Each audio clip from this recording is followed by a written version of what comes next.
Break Fix's History of Motorsports series is brought to you in part by the International Motor Racing Research Center, as well as the Society of Automotive Historians, the Watkins Glen Area Chamber of Commerce, and the Argetsinger family. A Driver's Reflections on Watkins Glen at 75 by Rob Dyson.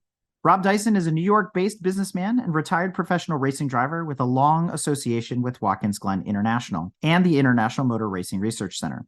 Following completion of his licensing school at Watkins Glen in 1974, Dyson began competing in amateur SCCA competition. In 1981, he won the Sports Car Club of America's GT2 National Championship. Dyson began racing professionally in IMSA GTO and the SCCA Trans Am Series in 1982. The following year, to support his professional racing efforts, Dyson founded the Dyson Racing Team, which over the next few years grew to be one of America's premier sports car racing teams. From its base in Poughkeepsie, New York, over the course of nearly 4 decades, the team has won 19 championships, 72 race victories, and started 72 times from the pole and achieved 224 podium finishes. Among the team's notable accomplishments is a pair of overall victories in America's premier endurance race, the Rolex 24, at Daytona International Speedway. The team fielded cars during the heyday of IMSA Camel GT, winning the first time out with a Porsche 962 at Lime Rock Park. Under Dyson's leadership, the team went on to successfully field entries in IndyCar, the World Sports Car Championship, the United States Road Racing Championship, and the American Le Mans Series, where the team scored 2 championships, the Rolex Sports Car Series, and the Pirelli World Challenge, where the team scored Bentley's first ever North American race victory. During his 21 seasons as a professional racing driver, Dyson drove 92 races, scoring 4 overall race wins, including the 1997 Rolex 24 at Daytona, and a total of 18 podium finishes. Dyson continued to compete episodically in professional racing through 2007, and today remains active driving his collection of vintage Indy cars in a variety of demonstration events. Dyson's personal historic Indy car collection ranges from a 1913 Isotta Fraschini Tipo IM to Johnny Rutherford's 1978 Budweiser McLaren M24B, and includes the 1961 Kimberly Cooper Climax, the first successful rear-engine car to compete in the Indy 500. Named chairman of the board of directors of the Indianapolis Motor Speedway Museum in 2021, following a decade as a member of the board, Dyson is guiding the institution through its $89 million transformation and renovation as it charts its future path as the repository of the history and related artifacts of America's oldest active and most storied racing facility. In 2011, Dyson donated to the IMRC the Historic Archives of National Speed Sport News, America's premier motorsports news publication since the late 1930s. Dyson is chairman and Chief Executive Officer of the Dyson Kisner Moran Corporation, a privately owned international holding company.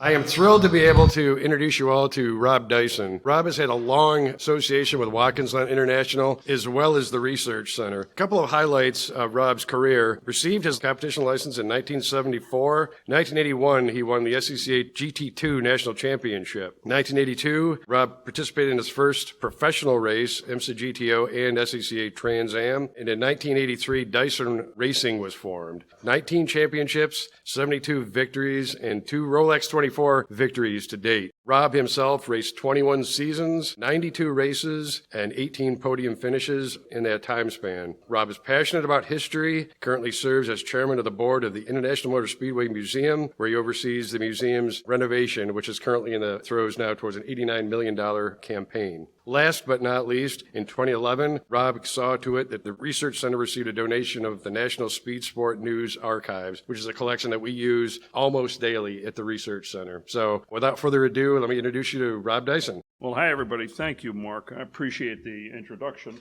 One of the things that when I was asked to speak about my personal experiences at Watkins Glen, it's hard not to be a little bit emotional about it. You know, it really comes in 4 stages. My first stage here was as a race fan. I think that's the way everybody starts, somewhere or another. You start as a race fan. The first time I came up here, I drove up here from Millbrook, New York in 1963.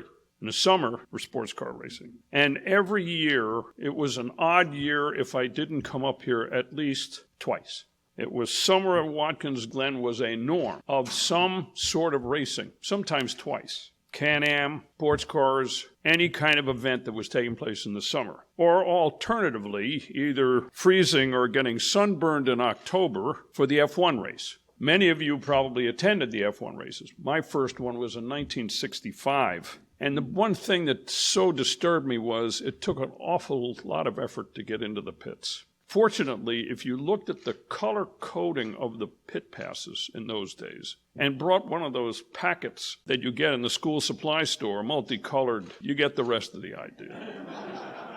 Just to show you how important Watkins Glen and being here and coming to events at Watkins Glen as a race fan, my wife and I were married on August 28th, 1971. In October of 1971, she joined me up here. Fortunately, we were able to get passes, and it didn't rain that year. But she really enjoyed it. But I'll talk about her in a few minutes. So here you go. It started as being a race fan. When I was in graduate school at Cornell starting in 1972, cut classes to come over here for the U.S. Grand Prix because it was so close by. I mean, Ithaca is what, about 45 minutes, an hour away, right? I came over the hill. Came here when they were unloading the trucks. I said, I'll get here on Sunday or Monday just to see what's going on. I helped them unload the trucks. So I got a pass that enabled me to come, and I came every single day, including race day. But with the pass, I was able to get around. That was in 72 and 73. I spent the entire week here. And that was in the days when the cars were brought in on a car hauler. Crews were smaller, and they rolled the cars into the Kendall Center.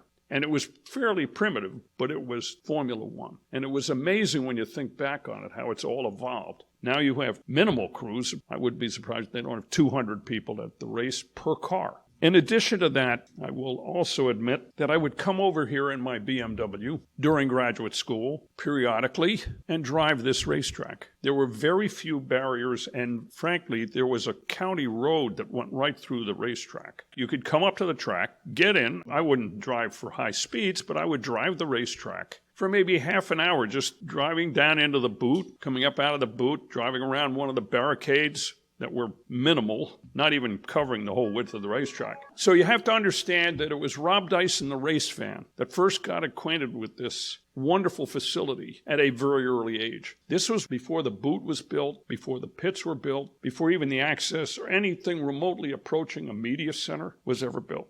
Then we go to stage 2, descending into the depths. Now the depths means I started to race myself. I came over here to start researching. I came over in October of 1973. I said to my wife, I want to do it for 1 year because I've been working on cars all my life. Going to car races, I want to see what it's like to be out there. What's it like out there? The great question that Chris Economaki used to always ask drivers. What's it like out there? I wanted to experience it myself. So I started with a Datsun 510. It was crewed by me and my wife. My second driver's school was here. That was when I got my regional license. My first one was at Thompson in Connecticut, and then came up here. And that gave me a regional license. And then I could go racing. Numerous races in regional racing. We were twice a year up here. At the national level, it was either the Finger Lakes region, the New York region, or the New England region that was sanctioning it. And all of a sudden, here I was racing on a track that I was truly finding out what it's like out there. And I really, really liked it. It was the ultimate ability to be able to get out there and do what I'd always thought would be pretty cool to do. But I wanted to experience it, and I was able to do that. And in 1981, I won the GT2 National Championship. And in 1981, I won the championship. And in 82, I started doing more club racing. But to qualify for the runoffs, I only needed to do 6 races because I was automatically qualified to come back. I don't know what the rule is now, but that was the rule then. But in 1982, I decided that maybe I should step up. And a good friend of mine, Bob Aiken, a dear friend, said, Rob, it's time to get out of club racing. So that was stage 3. You see how I'm descending into the depths or rising further up the pyramid, I guess? And I went from SCCA amateur racing to SCCA and IMSA professional racing. First in 83 and 84 in a GTO/Trans Am Pontiac Firebird, which was probably the lousiest car I'd ever driven. But by then I had a small crew of guys, there were 5 of us, and we learned a lot from that. And what I learned was how good our guys were and how we should also move up to take the next step to get into prototypes. It was there that I had a very interesting conversation with Bob Aiken because I related it to Bob. I said, Bob, I want to move up. He said, you should. He said that because we had come third in the 500-miler at Elkhart, I never did a lot of races in the Pontiac. And actually, after 1981, I never did a full season of racing in any form of any racing that Dyson Racing did. I said, look, I'm going to go over to England and see the guys at March. And he shakes his finger just like this. Nobody collects marches. He said, the big thing you've got to do is get into a car that you know is going to work. I said, well, look, nobody can get the 962s. He says, let me call Hobart. You know Hobart. Why don't you call him? So I called Al, and I said, Al, I want to get a 962. He said, yeah, Aiken called me. He says, let me see what I can do. And shortly thereafter, we worked a transaction with Bruce Levin, who was a Bayside Disposal entrepreneur, who later became a very dear friend, who I shared several races with. We were able to get the 962. We picked it up in March and raced it at Lime Rock, and we won our first race at Lime Rock. The thing that was interesting is one of my crew guys said, why don't we retire undefeated? We didn't, of course. So we started racing real cars. Like Hobart says, you want to get into real racing. Here we were running the Porsches. To come up here to Watkins Glen at the sharp end of the entire field, to qualify with all of these great professional drivers and to go out and run with them. Going up the back straight that I had done so many times from my BMW to my B sedan to my Trans Am car, but then to do it in a 962 Porsche was an experience that, other than doing Le Mans, was kind of breathtaking, actually. Then there were a couple other professional races that I did here that was not in the 962, that was done in the Burger King 24 hours. That was one of the greatest events I've ever participated in. Burger King was part of the Firehawk Challenge, which was a showroom stock class. I was driving with Bob Aiken, and depending on what showroom stock was, depending on how the manufacturer kind of said what was showroom stock and what wasn't. The advantage that we had better fuel economy and better wear on our tires. But those Burger King races had 70 or 80 cars running here at night. And even if you have 70 or 80 cars running here at night,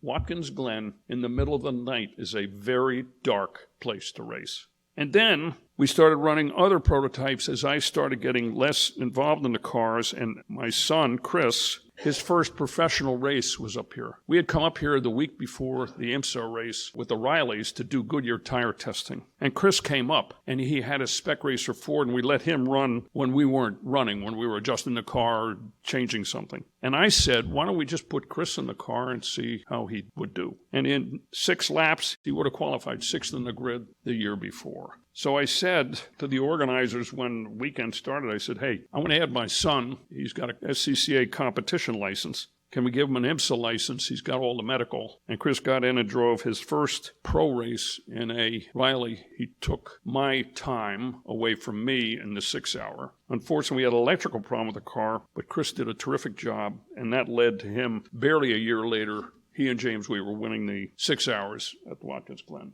When I think back, asked to reflect on my experiences here, coming here even today is like visiting an old friend. It's such a familiar place. Even getting up here is familiar. The roads, the surroundings, the town. It's been so many years of this being a part of my life. Just this past couple of months ago, we had a Rennsport reunion. At an autograph session, I was sitting next to Terry Bootson, who he and I became friends as a result of he was driving for Champion Racing in the 911s at all the racetracks. But it was funny, he came up here, came over to me and said he had never been here before. This is Terry Bootson, a well-known, effective F1 and sports car champion. And he asked me, what's the track like and all that, and I pointed out the different aspects of the boot and all that. After the race came up to me, he says, this is the best racetrack I've ever driven. He said, I've never experienced a track where you can get such a great rhythm and go so fast, enjoy the change in the elevation, but also the passing zones, the pit area. It was just a great experience.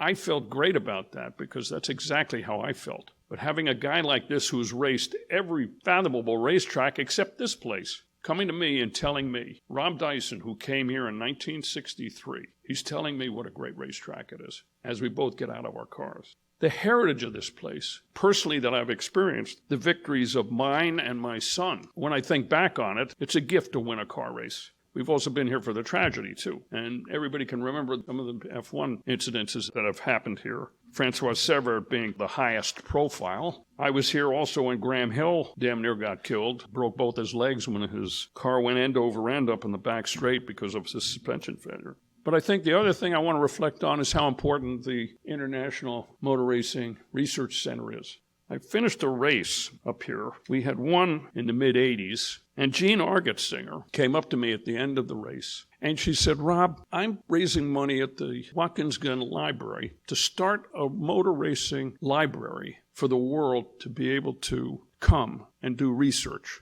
And it's going to be done out of the Watkins Glen Library. And I was wondering if you would want to contribute. Well, here we had just won, I think, about $180,000, which is a lot of money, camel money. Needless to say, when a woman like that asks you for money, you respond. And that was my first gift to the International Motor Racing Research Center. And it's the gratitude that I have for the Argetsingers for creating it and then preserving it, and then seeing how it's been changed and how it's improved over the years. The bottom line here is that Watkins Glen is different than all the other racetracks because of its age and because of its heritage and because it's the same place that everybody raced on. Formula One, Can-Am, sports cars, Indy cars, all happened here. It's a wonderful place. The research center has been a remarkable resource for so many people, and I'm honored to have been a part of it. And I'm honored to be here today, and I thank you very much.